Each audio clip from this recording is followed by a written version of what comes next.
merci d'être présent pour cette table ronde qui va être consacrée à l'écologie dans le cadre de ce festival. Donc l'écologie, la BD s'engage. Alors nous avons une intervenante de moins, malheureusement, un dégât collatéral de l'incident, du désagrément, comme le disent les dirigeants de Lubrizol, que nous avons connu dernièrement. On ne s'étendra pas plus que ça dessus, même si je pense que les débats les échanges qu'on va avoir autour de ce micro vont avoir en trame de fond cet incident que nous avons rencontré. Et c'est vrai que je pense que les organisateurs, quand ils ont lancé cette thématique il y a quelques mois, ne pensaient certainement pas faire autant écho à l'actualité, et malheureusement, que nous venons de vivre dans l'agglomération. Merci à vous d'être là. Donc voilà les œuvres que vous allez voir sur la petite vidéo, donc sur l'écran, pardon, les 3 œuvres qui étaient initialement à l'ordre du jour de cette table ronde. Donc Texaco de Sophie Tardy-Joubert, qui malheureusement n'est pas là, les chroniques d'une citoyenne engagée de Muriel Douru et l'ouvrage collectif de Malonnet avec les représentants à ma gauche. Donc Muriel, je te laisse te présenter et dire dans quel cadre Alors je peux déjà te présenter, tu es illustratrice, écrivaine, et je te laisse présenter le pourquoi du comment tu es ici. Donc bonjour, alors oui, moi donc je suis autrice, illustratrice, je tiens au mot autrice parce que par ailleurs dans les choses que j'ai envie de défendre, il y a aussi la condition des femmes et le féminisme, et donc c'est important ce mot autrice qui nous a été retiré au XVIIe siècle, volontairement par l'Académie française, donc aujourd'hui si on le réutilise, c'est pas pour rien. Donc voilà, autrice, illustratrice. Au départ, moi je suis dessinatrice de profession et j'ai commencé à exprimer des ressentis personnels sur des sujets de société. Ça va de l'écologie à la question de la PMA pour toutes, le féminisme, etc. Et du coup, j'ai ce livre-là, il se trouve que c'est un condensé d'un blog que j'ai tenu pendant quelques années, et effectivement, j'y parle très souvent de la question écologique, qui me semble la question fondamentale et qui devrait être absolument prioritaire. Et voilà, c'est à partir de là que j'ai commencé ce livre-là, et puis après il y en a eu d'autres, et là j'ai un autre projet un peu encore plus poussé sur cette thématique. On y reviendra certainement quand on parlera un peu de la suite des événements et de toutes ces actions. Donc, je vais passer, merci Hélène. Je vais passer la parole à mon voisin de gauche, donc Guillaume Coutet, maire de Malonnet, et je pense à l'initiative du projet qui nous amène aujourd'hui, donc la transition dans les quartiers, dans la ville en fait, puisque vous êtes une commune qui est vue comme faisant partie des projets précurseurs en termes de transition écologique. Et vous avez décidé de le décliner sous la forme d'une bande dessinée. Donc comment est venu ce projet Alors bonjour à tous, c'est le maire. Effectivement, on est identifié depuis quelques années maintenant sur cette thématique des transitions, puisqu'on parle de Malonnet en transition plurielle. Et maintenant qu'on avait réussi à mettre un peu la commune sur ses métiers, sur sa manière de vivre dans l'exemplarité, on s'est dit comment on peut essayer d'aller un peu plus loin et de mobiliser l'ensemble des acteurs. On a déjà beaucoup travaillé avec tous les partenaires institutionnels qui sont sur la ville, mais un des principaux acteurs, ce sont les habitants du territoire. Et voir comment on pouvait donner une autre dimension à cette action municipale. Et donc on a lancé ce défi qu'on a appelé la transition Français-Quartier, qui s'est déroulé sous la forme d'un appel on a fait un casting l'année dernière, à peu près à la même époque, pour dire aux habitants, pourquoi pas vous, est-ce que vous seriez prêts à relever des défis dans des thématiques de votre choix, pour pouvoir participer à l'aventure collective qu'on est en train d'essayer d'écrire sur la ville. Et tout simplement, on a eu un beau succès, puisque plus d'une centaine de personnes ont participé à l'ensemble des défis. Et là où, alors, je n'y suis absolument pour rien sur cette production, je ne connais rien à la bande dessinée, donc c'est pas le maire qui est à l'origine, voilà, j'avoue. Ce sont les équipes au niveau des services municipaux qui se sont dit comment on peut essayer de trouver derrière un support pour traduire auprès des habitants quels seront les résultats de celles et ceux qui vont s'engager. On avait réfléchi au début à un jeu des 7 familles, parce qu'on s'était dit que c'était un bon moyen de mobiliser là aussi les enfants.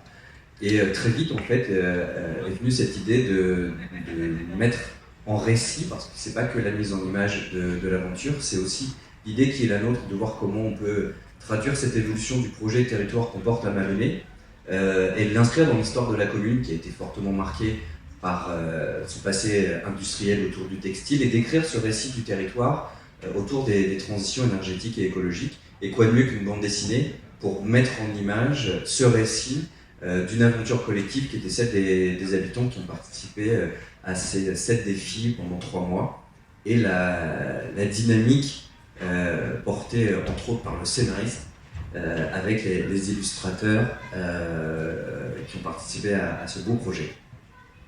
Merci. Donc, on va passer la parole justement à Eric, qui a été un petit peu le chef d'orchestre, la mise en musique, mise en image plutôt de ce projet. Et puis, une autrice, illustratrice, effectivement. Vous allez peut-être nous expliquer un petit peu comment tout ça s'est mis en marche, parce qu'effectivement, vous êtes avec des gens dont c'est pas le métier. Comment on fait pour que tout ça arrive à aboutir à cet ouvrage qui est effectivement très dense?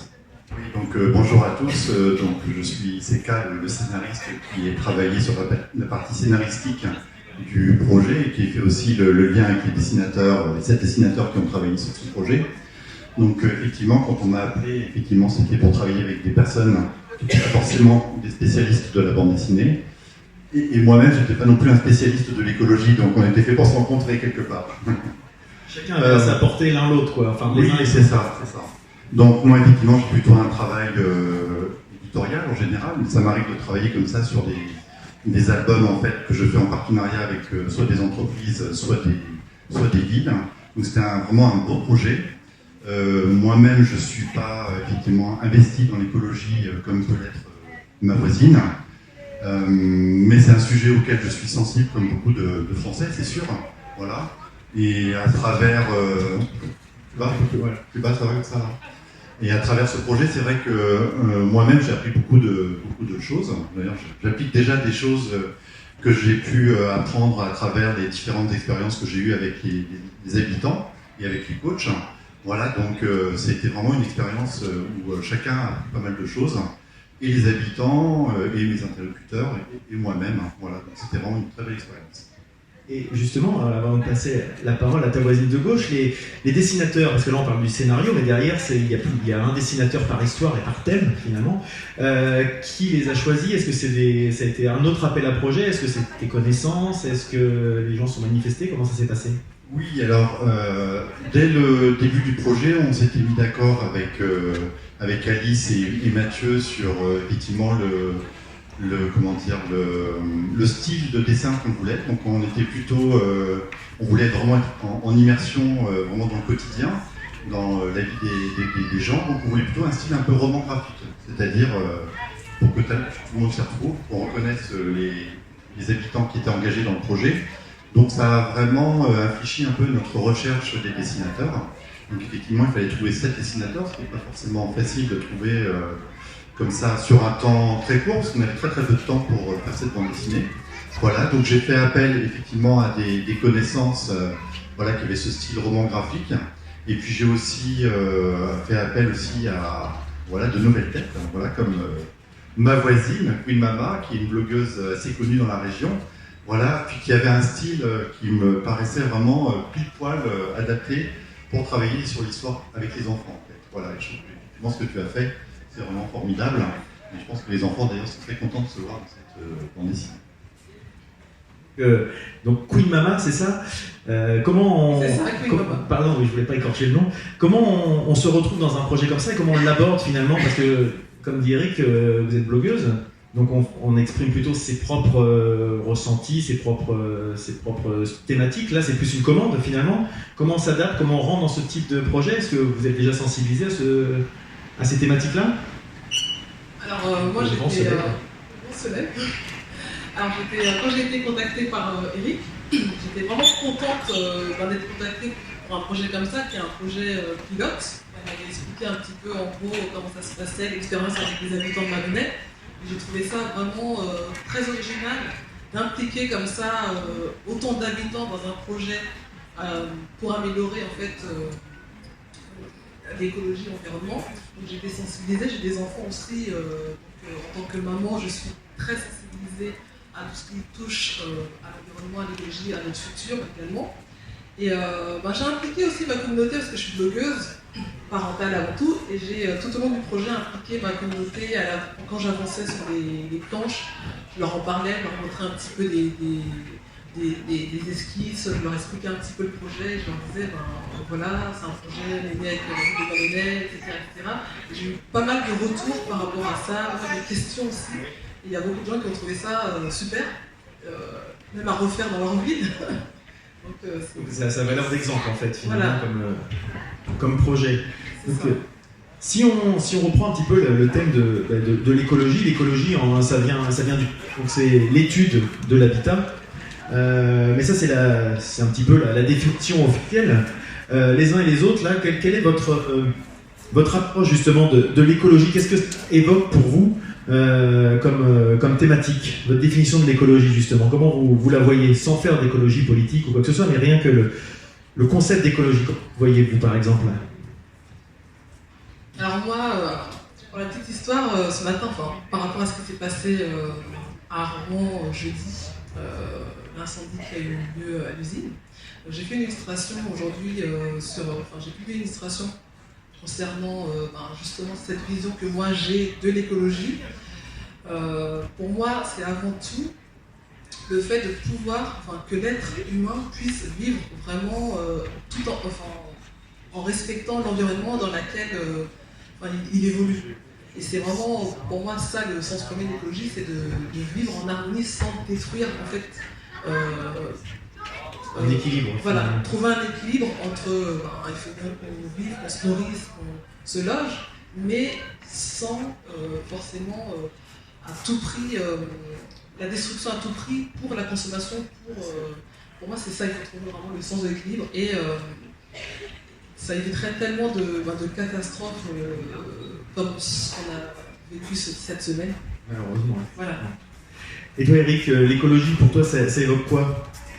C'est effectivement un sujet auquel je suis très sensible. Voilà. Je me pose beaucoup de questions et effectivement, je n'ai pas forcément les réponses. Donc, je fais un petit peu comme tout le monde, j'essaie de tâtonner.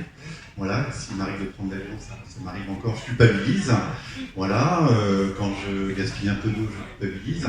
Donc, en fait, c'est vraiment un travail au quotidien pour voir comment je peux changer ma pratique. Voilà, pour avoir une pratique plus respectueuse effectivement de l'environnement. Voilà, puis de vivre autrement, pas moins bien en fait, mais vraiment autrement. Voilà, pour prendre en compte le fait qu'on n'a qu'une planète et qu'elle souffre, on sait bien qu'elle souffre. Voilà, donc essayer de vivre différemment. On le voit sur les quelques productions qui sont sur le côté, et on voit que les personnes les enfants qui ont travaillé là-dessus sentent, c'est quelque chose qui ressort comme message, c'est la planète souffre en fait. C'est assez, il y a des choses qu'on n'avait pas forcément nous quand on était enfant. Et que les enfants aujourd'hui sont peut-être plus sensibilisés à ces sujets-là en fait. Tout à fait. Et je suis tout à fait conscient que je peux changer les choses de deux manières en fait, à mon niveau. Hein. C'est à la fois avec ma carte d'électeur, voilà, c'est pour qui je vote. Voilà, donc ça, je fais très attention au programme, je suis très sensible à ça. Voilà, on a eu l'occasion sur les dernières élections de voir comment on pouvait changer les choses. Voilà, et puis avec ma carte bleue aussi, je fais très attention. Hein. Voilà, donc on peut en fait aussi vivre différemment en faisant attention à ses achats. Voilà, donc ça m'arrive de temps en temps aussi de prendre la voiture, je culpabilise. Je prends le vélo de temps en temps bien sûr, mais je fais attention à tout ça. Hein. J'essaie de ne pas trop culpabiliser, j'essaie de le vivre bien en changeant son comportement quand même, bien sûr. D'accord. Monsieur Coutet, vous, à la fois en tant que citoyen, en tant que maire, premier magistrat d'une commune, comment on se positionne par rapport à ça? Pour répondre à la même question, l'écologie, c'est avant tout un projet de vivre ensemble et de lien social différent que celui de la société de consommation dans laquelle on évolue aujourd'hui. Et donc, c'est pas une régression où on ne pas aller vers le progrès, mais au contraire, voir comment on peut porter un projet de société différent que celui dans lequel on vit depuis peut-être un peu trop longtemps aujourd'hui. D'accord. Et je voulais effectivement finir par Muriel, parce qu'on a eu l'occasion d'évoquer un petit peu avant ce sujet, et ça a déjà été évoqué par les personnes, c'est ce qu'on ressent dans ton œuvre, les chroniques d'une citoyenne ordinaire, qui paraît engagée. On viendra tout à l'heure sur le terme engagé. C'est pas moi qui l'ai choisi, c'est mon éditeur. On reviendra dessus justement. C'est une étiquette qu'on met. Et ce qu'on ressent, c'est effectivement un changement de mentalité, un changement d'habitude, puisque finalement c'est des habitudes qui sont ancrées, et on sent que c'est un questionnement de tous les jours dans cette BD, où des fois, ce que disait Eric, on se culpabilise, mais en même temps on a baigné depuis des années dans un fonctionnement, et on sent que c'est une question qui se pose, et du coup, l'écologie par rapport à ça et le changement, comment tu le Oui, vois? mais justement, à mon avis, le problème principal, c'est qu'on fait comme si l'écologie était une matière, comme si c'était quelque chose à étudier, à comprendre. En réalité, le problème, c'est qu'en parlant d'écologie, on oublie qu'on parle d'environnement, et que notre environnement, c'est juste ce qui nous fait vivre. Et du coup, on s'est tellement extirpé de la nature, en fait, avec notre société. Pour moi, le problème majeur, c'est notre société. C'est la civilisation qu'on a construite. Ça fait que 100 ans qu'on vit comme ça. Avant, on était on savait se faire à manger, par exemple, on savait faire pousser des légumes. Aujourd'hui, on croit qu'on est fort parce qu'on a une société qui est extrêmement technologique, on a beaucoup de gadgets, on sait aller très vite, très loin, mais en réalité, on ne sait même pas faire la base, c'est-à-dire on ne sait même pas se nourrir.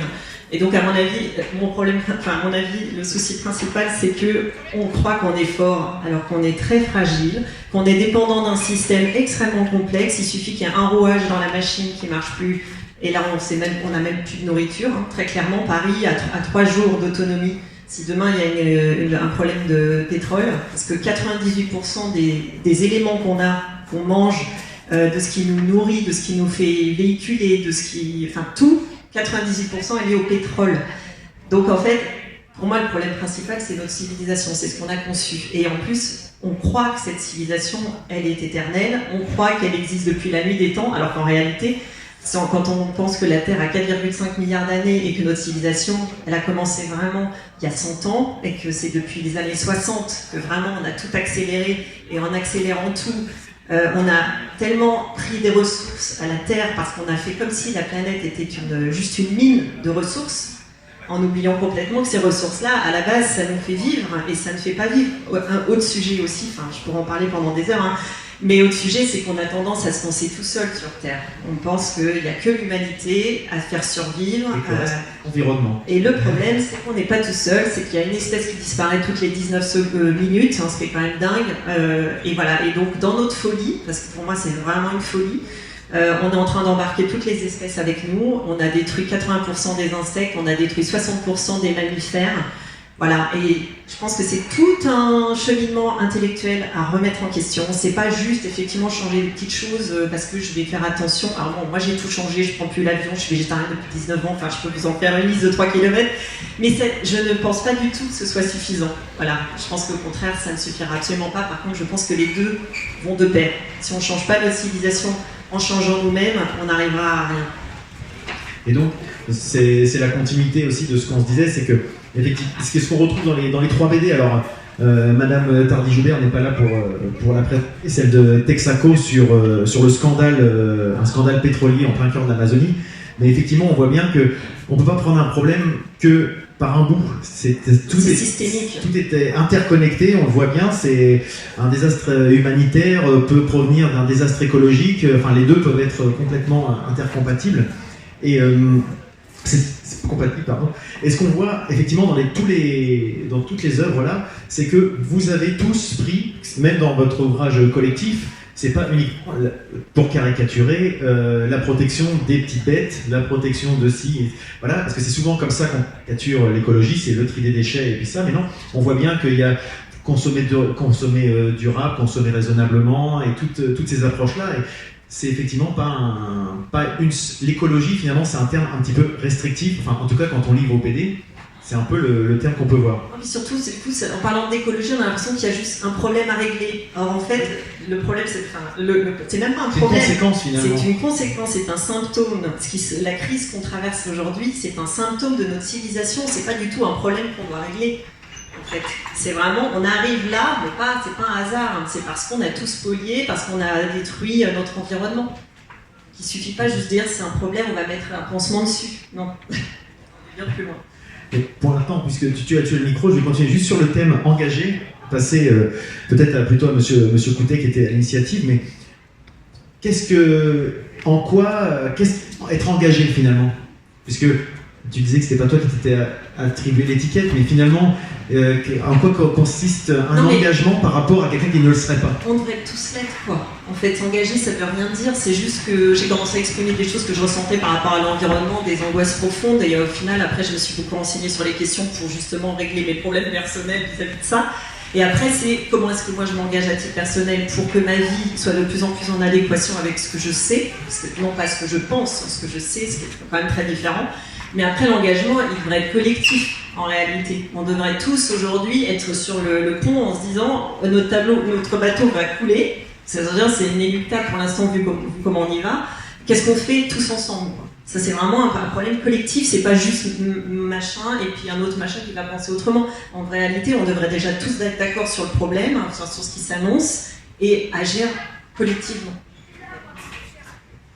Monsieur Coutet, justement, une question par rapport à cet engagement, et de temps en temps, est-ce qu'il n'y a pas, notamment en politique, mais aussi en économie, ce qu'on appelle du greenwashing, un petit peu d'opportunisme pour répondre, on le voit bien, suite à la poussée écologiste, d'un seul coup, tout le monde se trouve une conscience verte. Comment justement à différencier les paroles et les actions, vraiment? Comment on met ça concrètement en musique? J'ai plutôt tendance à voir toujours le verre à moitié plein plutôt qu'à moitié vide, et d'être un peu positif. Donc je ne peux que me réjouir qu'effectivement, suite notamment aux élections européennes, c'est qu'elle faisait allusion tout à l'heure, qui est un soudain verdissement de l'ensemble au moins des discours. C'est déjà un premier pas, parce que c'est pas toujours évident de mobiliser tout le monde sur le sujet. Après, l'enjeu, c'est la traduction dans les actes et dans les politiques publiques, bien évidemment. Mais c'est qu'elle disait, derrière, c'est la carte d'électeur, c'est de voir au quotidien, à l'échelle d'une commune, à l'échelle d'une agglomération, d'un département, d'une région, et au-delà, voir justement quels sont les engagements pris, les avancées qui peuvent être concrètement sur le terrain. Moi, je suis convaincu d'une chose, c'est que les enjeux de transition énergétique et écologique, la France a les plus beaux engagements à l'échelle internationale. L'enjeu de la transition, la réussite, elle ne passe que par la transition à l'échelle territoriale. C'est au plus près des gens, au plus près des habitants qu'on pourra travailler la question des changements de comportement. On l'a vu au début de l'année avec la crise dite des gilets jaunes. L'enjeu au début, c'était 3-4 centimes sur le litre d'essence. Pour nous, la responsabilité des élus, quels qu'elles soient, locaux ou nationaux, c'est aussi de faire de la pédagogie, d'expliquer. Moi, je reste convaincu que les Français sont prêts à payer des taxes et des impôts dès l'instant qu'ils savent à quoi ça sert, qui peuvent engueuler au bout de la chaîne quand ça ne marche pas, et que ça se traduise concrètement sur le territoire au plus près de chez eux. Et quand on annonce dans une loi, et quand Nicolas Hulot avait annoncé la fin des moteurs thermiques pour les voitures à l'horizon 2040, moi je suis désolé, mais les habitants, je suis conseiller départemental par ailleurs, les habitants qui sont fin fond de mon canton, quand on commence à leur dire qu'en 2040 il n'y aura plus de bagnole, ils sont gentils, les élus, ils sont complètement déconnectés de la réalité. Donc en fait, notre responsabilité à nous dans un premier temps, c'est d'avoir aussi un discours qui soit utile, compréhensible, et qu'on fasse œuvre de pédagogie collective. On a eu, je prends monsieur le maire de Darnétal à témoin, un bel élan sur le territoire de la métropole d'Auban, puisque bien avant le verdissement qu'on peut entendre, du moins dans l'immédiat depuis ces dernières semaines, on a initié cette COP21 locale, et on a l'ensemble des 70 autres maires de la métropole pris des engagements, monté des actions, et là petit à petit, on va pouvoir avoir des dynamiques collectives à l'échelle du territoire. Concrètement, très concrètement, pour les habitants. Et donc là, c'est sûr que les habitants du territoire de la métropole vont pouvoir constater ou non le niveau d'engagement de leurs élus.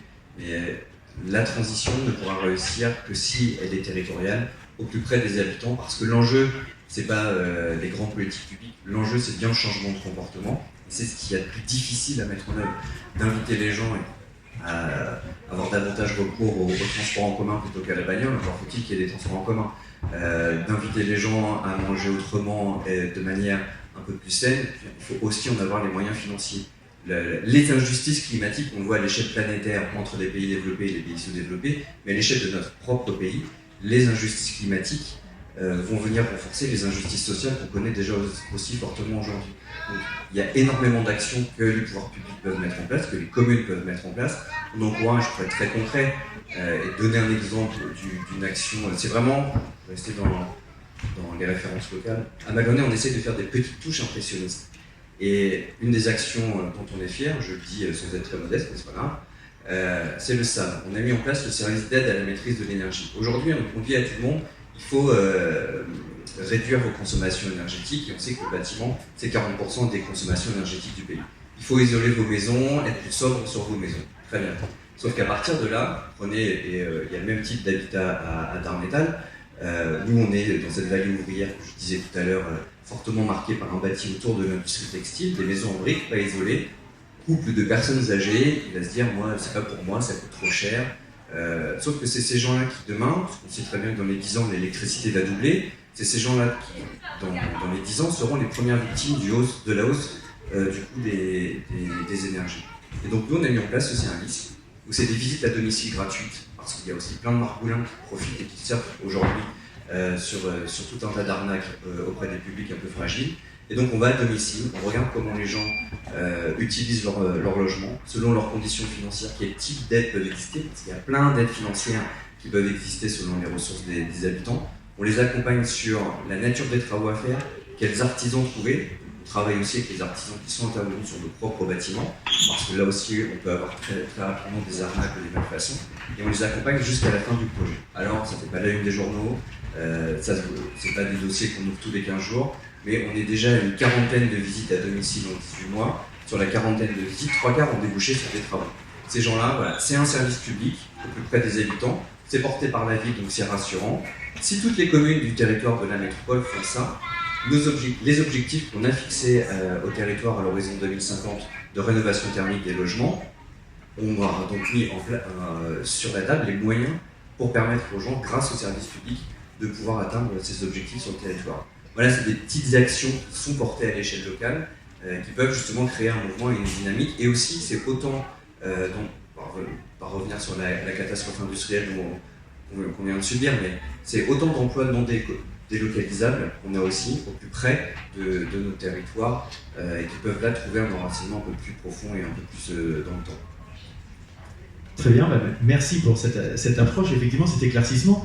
Et si on revient un petit peu sur l'aspect BD, Eric, quelles sont les difficultés, justement, parce qu'on est dans un festival BD, donc on parle de l'écologie, mais on va parler aussi de l'aspect un petit peu le back-office qui se passe derrière. Quelles peuvent être les difficultés dans ce type de projet, justement, pour le mener à bout, parce que ça a été fait dans un temps relativement court. Je ne sais plus combien vous avez dit de temps, mais en fait, tu vas rentrer dans le détail, mais le temps pour arriver à un ouvrage qui est très, très qualitatif. Oui, en fait, il y avait vraiment deux difficultés à la base. Une qu'on avait détectée tout de suite, c'était le manque de temps, le peu de temps. Quand on m'a proposé de travailler sur le projet, on imaginait travailler avec un seul dessinateur. Donc on s'est rendu compte que c'était impossible, puisque un seul dessinateur, il faut 1 an pour faire une bande dessinée, on n'avait pas ce temps. C'est pour cette raison qu'on s'est orienté vers un collectif de dessinateurs pour pouvoir justement résoudre ce premier problème. Et deuxième problème, que je n'avais pas non plus forcément détecté comme il le fallait au début, c'est en fait le temps qu'il fallait aussi pour récolter les informations. Voilà, parce que moi en tant que scénariste, en général, je travaille sur la matière qui existe. Voilà, quand je travaille sur les albums historiques, la documentation existe déjà, il faut aller la chercher, mais elle existe. Voilà, quand je fais de la fiction, c'est moi qui invente la matière. Que là, on travaille sur la matière en devenir. Voilà, donc il fallait aller chercher l'information auprès des équipes qui étaient en train de travailler. Voilà, donc en fait, il y a un travail d'orientation aussi un petit peu, ou c'était un travail en foisonnement et puis toi tu faisais après ton... Non, chaque équipe avait son cheminement, ses défis, et puis moi j'étais là un peu comme une sorte de journaliste, voilà, casquette de journaliste en plus, de scénariste, voilà, pour voir un peu ce qu'il faisait, qui me faisait moins bien aussi, parce qu'on tâtonne aussi quand on change de comportement, hein, voilà. Donc j'étais là pour suivre les équipes et puis essayer de récolter la matière dont on avait besoin pour faire ces histoires. Et ça a été effectivement beaucoup plus chronophage que je l'imaginais au début. Je ne connais pas encore Vallonné par cœur, mais je connais beaucoup mieux qu'au début de cette expérience. Voilà, une très jolie ville d'ailleurs, très verte. Voilà, et donc c'était vraiment quelque chose que je n'avais pas aussi bien envisagé en fait. Voilà, cet aspect documentaire que je n'avais pas. Et Queen Mama, du coup, cette approche-là aussi, quelles ont été les difficultés finalement de travailler sur... Il y a eu un contact avec les gens de Malonnet ou ça a été Eric uniquement l'intermédiaire? Alors, mon principal interlocuteur, c'était Eric.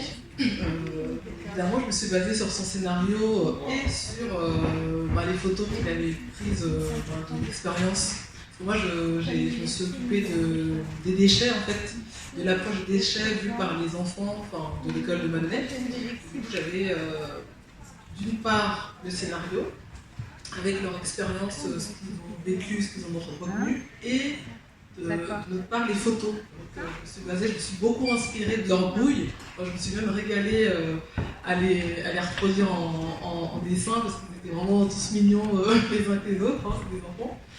Et après, j'ai pas forcément éprouvé de difficultés particulières par rapport à ça. Non, le scénario était bien ficelé. Bravo. Donc non, ça n'a pas été très compliqué en tout cas.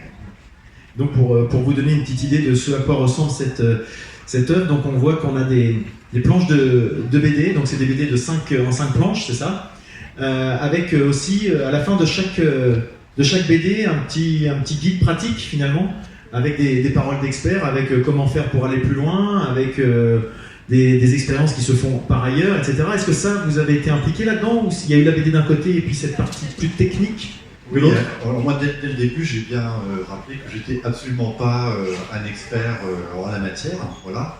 Donc j'ai proposé en fait de m'occuper de la partie scénaristique et journalistique, on va dire, hein. Voilà. Et puis effectivement, c'est la vie qui s'est fortement impliquée de par son expérience déjà sur la partie documentaire. Donc vous êtes sur des experts, c'est ça? Pour quel type d'experts? Est-ce que ce sont des experts de par leur expérience, de par leur métier, les deux? En fait, l'ensemble des équipes qui se sont engagées ont été encadrées, entre guillemets, accompagnées du moins, par deux coachs issus des agents municipaux, parce que la dynamique, elle est aussi celle du personnel municipal. Donc chaque équipe avait 2 coachs municipaux, et il y avait aussi des experts de par leur engagement, qu'ils soient associatifs ou professionnels. Par exemple, sur le groupe des déchets, c'était l'association Zéro Déchet de Rouen qui a participé à l'aventure.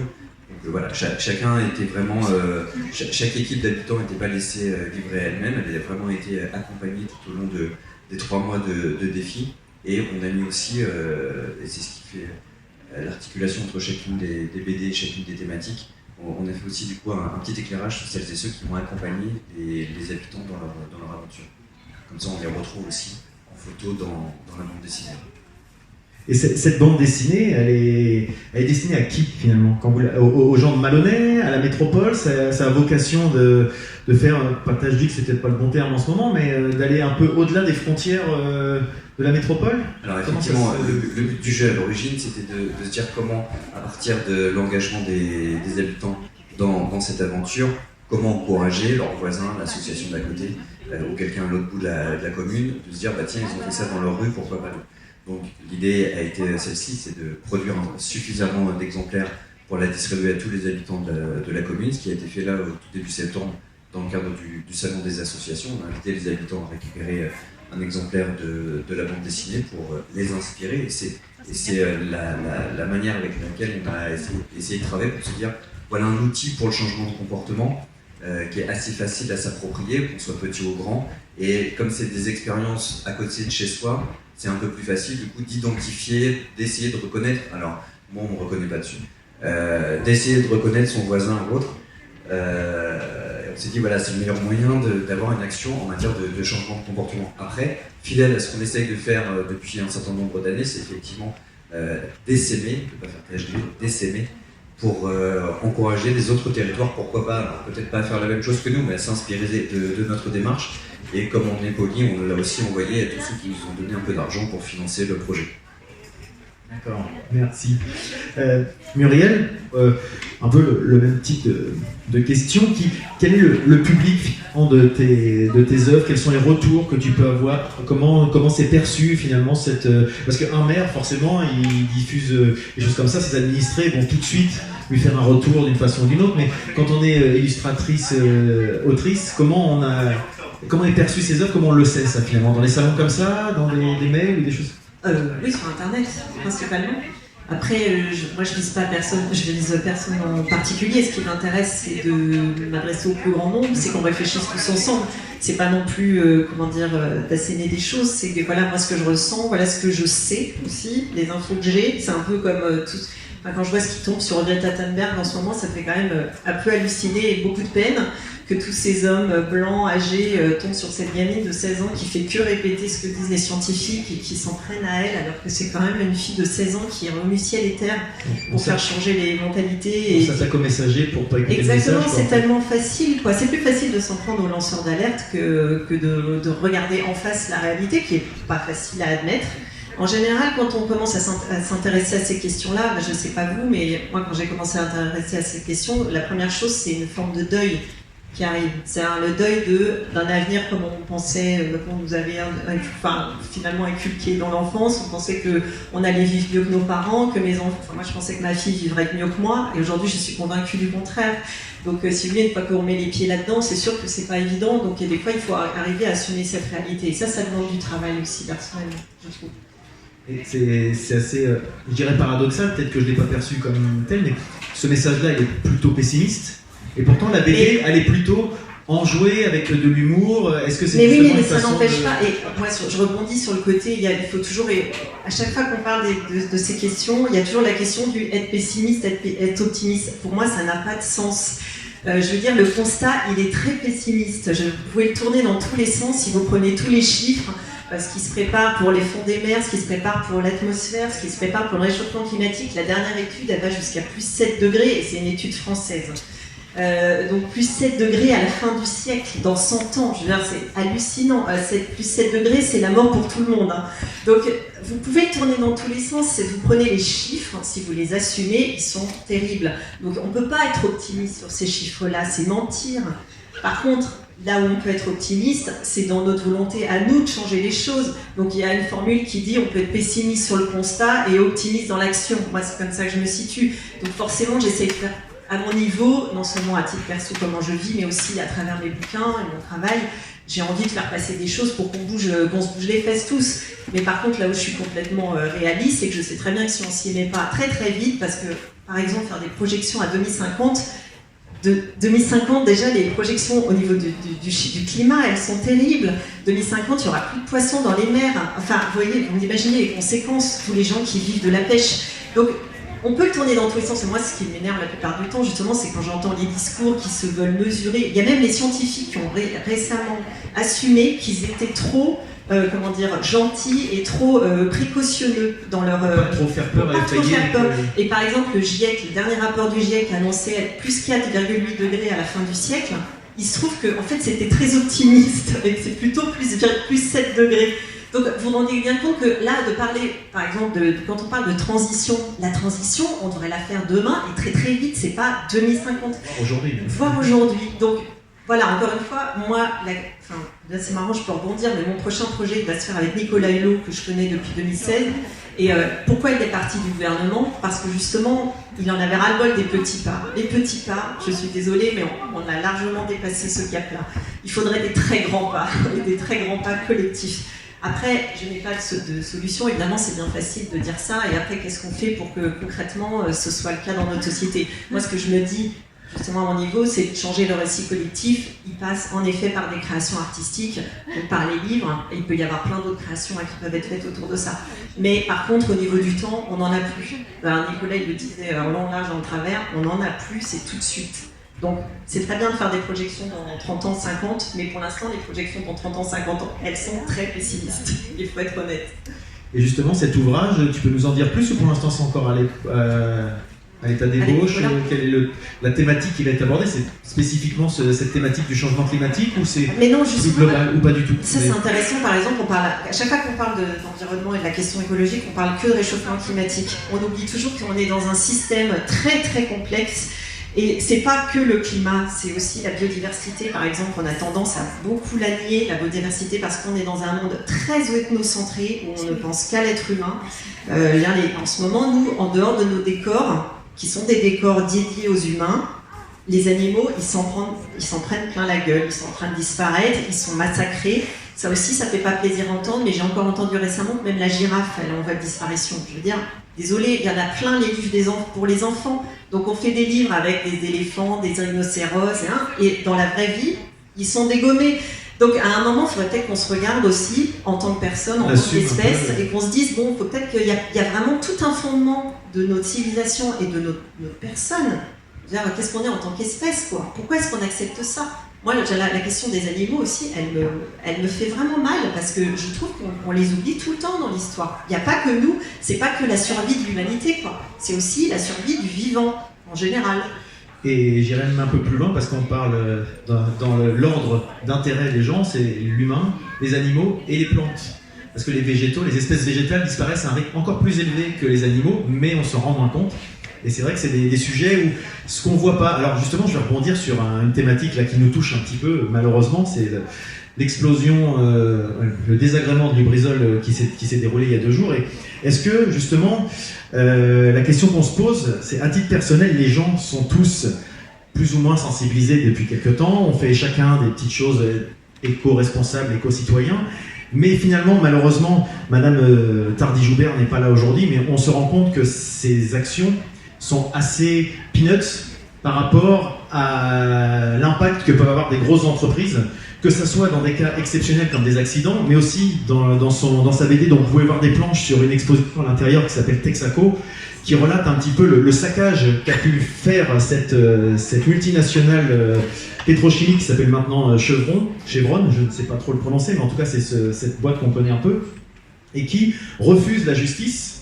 A été condamné, mais refuse la justice. On a un petit peu cette espèce de sentiment de déni auprès de Lubrizol actuellement, qui ne pense qu'à remettre en production son entreprise. Donc, est-ce que finalement, c'est pas un petit peu démoralisant, ce type d'approche? Comment on arrive à continuer de motiver les gens quand on se dit que finalement, on peut faire tout ce qu'on veut, à côté, il suffit d'une catastrophe ou de gens qui ont un impact beaucoup plus important qui ne font rien? Comment on peut résoudre ce problème-là, s'il y a une solution aujourd'hui? Alors, si on peut piège, hein. Non, pas piège du tout. Oui, on est tous d'accord pour rebondir sur ce que vous disiez sur l'urgence à agir et la nécessité à agir. Après, il faut aussi être un peu mesuré. Moi, j'en ai ras-le-bol des discours écolos, gaga faucon et un peu extrémistes qui justement ne font que encourager les gens à rejeter la nécessité de s'engager. Je ne peux que dénoncer les propos des dirigeants de Lubrizol sur leur première expression publique vendredi soir, où la directrice du site a parlé d'un incident. Non, c'est une catastrophe industrielle. À un moment donné, il faut aussi appeler un chat, ainsi que les choses sont là. S'excusant du désagrément causé pour la population. Maintenant, c'est pas un désagrément. Tout le monde a flippé de savoir ce qui se passait, et notamment sur les conséquences. Voilà, en fait, c'est ces comportements-là et cette prise de parole-là qu'il faut dénoncer. Après, tout de suite, être dans il faut que cette usine dégage et qu'on la mette ailleurs. Non, c'est un faux problème, c'est un faux débat. On peut en discuter parce que je suis voisin et je vais vous dire que j'aimerais bien qu'elle dégage. D'une, c'est pas l'usine, justement. D'une, c'est pas l'usine qui a brûlé, c'est un entrepôt de stockage. Ça, c'est le premier point. Le mettre ailleurs, si c'est pour se dire tant qu'on l'a pas sous les fenêtres et que ça pète ailleurs, et puis ça ne nous posera pas de problème. Non, l'enjeu sur ce type de production industrielle, c'est de voir comment on peut se passer de ces produits qui sont à partir d'hydrocarbures. Donc l'enjeu, c'est effectivement ce que je disais tout à l'heure, voir comment un parcours de transition peut nous permettre de travailler un nouveau modèle de société pour sortir de cette société de consommation où on a une dépendance au pétrole qui fait qu'aujourd'hui, sans le pétrole, on ne peut plus vivre. Le pétrole, les plastiques, les déplacements, etc. Donc, demain, dès l'instant qu'on aura inventé les nouveaux modèles et les nouveaux produits sur lesquels on pourra maintenir un niveau de développement et de progrès technique et social tel qu'on le connaît aujourd'hui, on n'aura plus besoin de ces produits dégueulasses. Et on limitera du coup le risque de ce type de catastrophe industrielle. Ça vaut pour le pétrole, ça vaut pour les centrales nucléaires. On est en Seine-Maritime, dans un département où il y a 86 Céveso. Il y a aussi la culture du risque à retravailler avec les populations.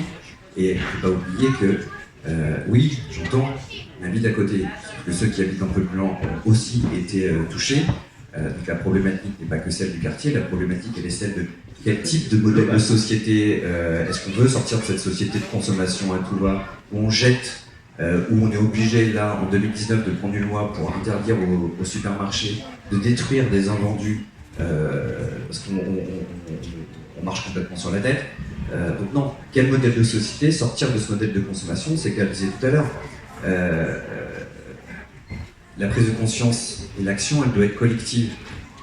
La première action, c'est celle des consommateurs. Dès l'instant qu'on arrêtera d'acheter tous ces produits de merde, les enjeux économiques et financiers de ceux qui aujourd'hui s'en foutent totalement de préserver l'environnement, s'en foutent totalement des problématiques de santé publique, très vite ils vont changer de braquet dès l'instant qu'ils verront qu'ils pourront plus faire d'argent sur notre dos.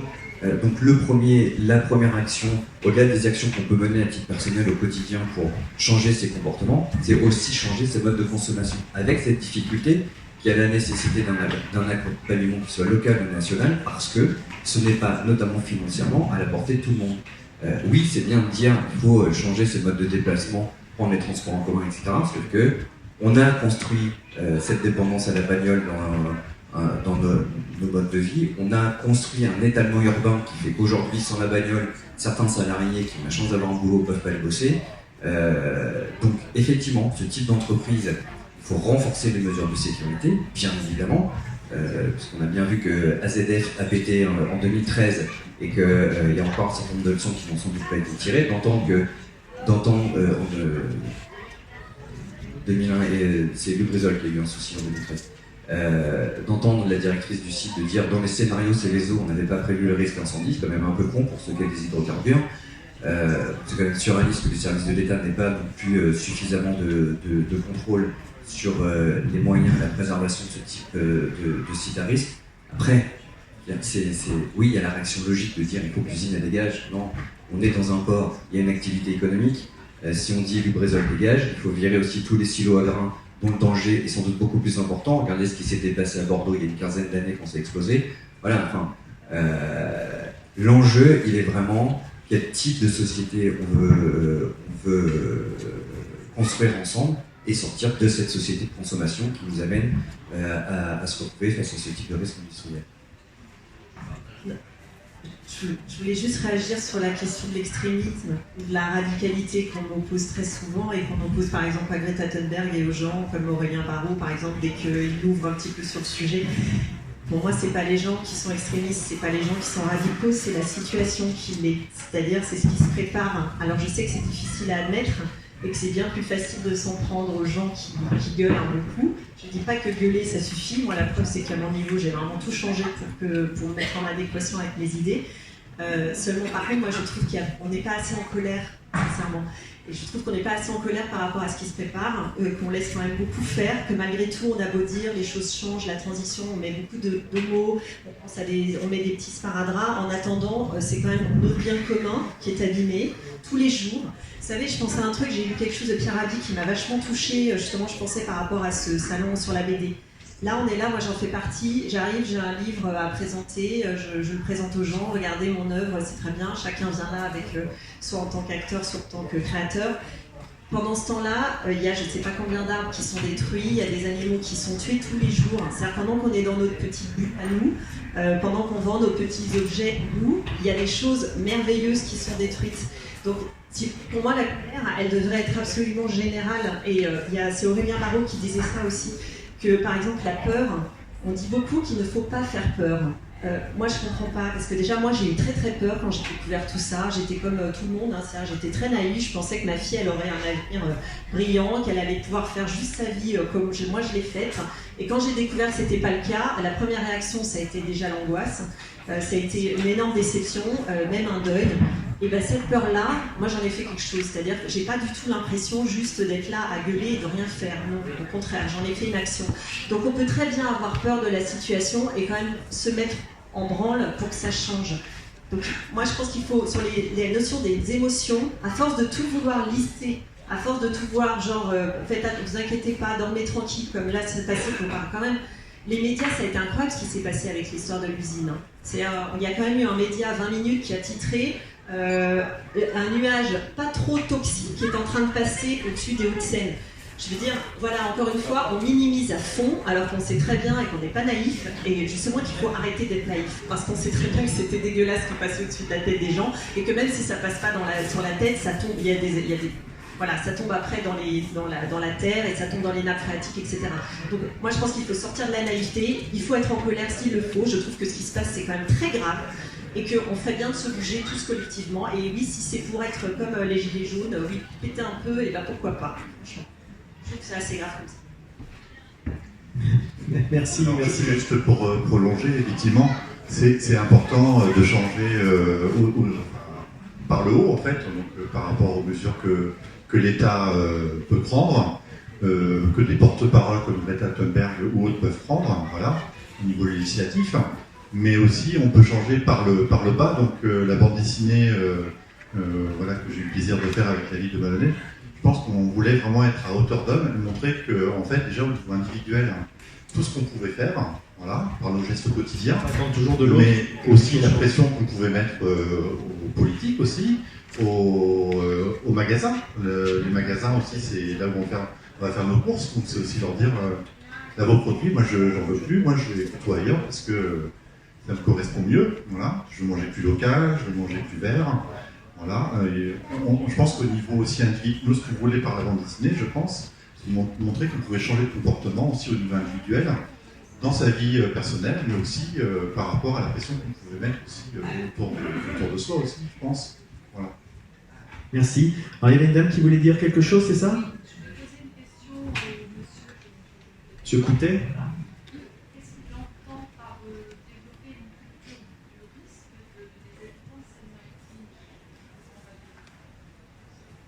Culture du risque, oui. Par rapport à l'expérience dramatique qu'on vient de vivre, on a eu un dysfonctionnement total des services de la préfecture en Seine-Maritime, puisque lorsque ça a commencé à brûler vers 3h du matin, les maires que nous sommes n'avons eu comme premier message officiel de la préfecture. Vous savez, il y a un système GALA qui fonctionne dès qu'il y a des alertes météo, neige, pollution, machin. Et donc on reçoit tous un appel, il y a trois personnes destinataires de ce type d'appel d'alerte de l'État par commune, et tant qu'on n'a pas validé, on a les messages, on est appelé sans cesse. Là, le dispositif, il a été activé, on a reçu de nous, maire, le premier message à 14h22 le jeudi. Donc si on n'écoutait pas de nous-mêmes France Bleu, on ne pouvait pas réagir. Au-delà des 11 communes dans un premier temps, puis 13 qui ont été concernées par les mesures de fermeture d'école, c'était chacun a dû se débrouiller comme il pouvait. Ce qui fait qu'on s'est retrouvé avec des situations assez surréalistes. Dans la vallée du Cali, dès Villers-Rouen, le maire n'a pas été appelé pour lui dire de fermer ses écoles. Le maire de Maromme a décidé de fermer ses écoles. Pont-de-Ville, pareil. Et le Houl et nous, à Malonnet, on est resté ouverts. On a confiné les enfants par mesure de sécurité. Et là, rien que ce type de choses, ça suscite de l'interrogation de la part des habitants. Pourquoi c'est fermé à côté et pas chez nous? Ça, c'est le premier point. L'autre question, c'est... on m'a dit on n'a pas entendu les sirènes. C'est logique, les sirènes ont été déclenchées que sur Rouen et Petit-Quevilly, qui était la zone de risque prioritaire. Aujourd'hui, les gens ne savent pas identifier la nature du risque en fonction du nombre de sonneries. On entend cette sirène tous les mercredis, puisqu'on atteste. Je vous mets au défi ici de savoir à quoi correspondent 1, 2 ou 3 cette sonnerie. Et en fait, et moi, pour travailler dans une autre collectivité, il y a en place, là où je travaille, un dispositif d'alerte pour les habitants qui a été mis en place au printemps dernier sur une appli qu'on est tous branchés sur nos téléphones. Aujourd'hui, on ne vit plus qu'avec ça. Et donc, on a mis en place ce truc-là. Il y a d'à peine 50 personnes qui l'avaient téléchargé. C'est pas faute de l'avoir rabâché tous les mois. On a profité, malheureusement, de ce drame pour dire aux gens, téléchargez puisque dès le matin, dès qu'on a eu des infos, on a balancé les infos aux habitants de cette manière-là. Donc là, ça commence à télécharger. En fait, c'est le drame sur cette catastrophe industrielle, mais sur tout un tas d'autres sujets, tant qu'on n'a pas été confronté directement, alors qu'on a tous les moyens à disposition. Et donc on voit bien aujourd'hui la difficulté qui est la nôtre en tant que pouvoir public de pouvoir faire face avec la population à ce type d'événements. L'autre difficulté, pour revenir sur la préfecture, ça puait partout dans l'agglomération. À un moment donné, c'est logique que tout le monde s'inquiète. C'est vrai que la nature des informations qui nous a été donnée était tellement légère quand elle a existé, parce que le message qu'on a eu à 14h20, à aucun moment on nous a dit que ça allait puer le soir et que ça allait être intenable. Comment voulez-vous que nous-mêmes, puisque nous sommes les acteurs de proximité en tant que maire, je prends Christian à témoin, comment voulez-vous qu'on puisse, si ce n'est rassurer la population, non pas nier qu'il n'y a pas de risque, parce qu'effectivement, quand on entend que les fumées n'étaient pas toxiques, on parle aux habitants de toxicité aiguë. Je suis désolé, je n'ai pas fait un bac scientifique, je ne sais pas ce que ça veut dire. pour moi, à la base, fumer, c'est toxique, point. Et donc, rien que là, en fait, on ne peut générer que de l'insincérité par rapport au discours public qui est engagé. Et moi, hier, je me suis un peu énervé, puisque, certes, on a 3 ministres qui sont venus sur le site. Mais le Premier ministre, hier, était au Havre. Il a inauguré une esplanade au Havre. J'attendais au moins en 45 minutes, il n'était pas très loin qu'il puisse venir sur le site, il ne l'a pas fait. Ça aurait été là aussi un message intéressant que les pouvoirs publics au plus haut niveau auraient pu nous adresser. La culture du risque, c'est voir comment on peut travailler, puisqu'il y a quelques semaines c'était l'histoire des pesticides à proximité des habitations, comment on peut travailler tous ces sujets-là de manière responsable pour être en capacité sérieusement de faire face à une catastrophe quand il y a une catastrophe. Et ça vaut pour les inondations et autres. Le risque naturel et industriel, c'est malheureusement quand ça pète qu'on se rend compte des dysfonctionnements parce qu'on n'a absolument pas, contrairement à d'autres pays, notamment les pays du Nord, on n'a absolument pas cette culture-là.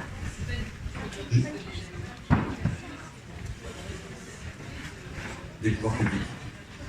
Je vous remercie, le temps imparti est terminé. On va devoir laisser la place, ça se termine à 15h. Je vous laisse discuter après. Mais on va laisser la place aux ateliers qui se suivent. Merci à vous d'avoir participé. Et puis je vous invite à aller voir les expositions des uns et des autres et de vous procurer les ouvrages. Merci.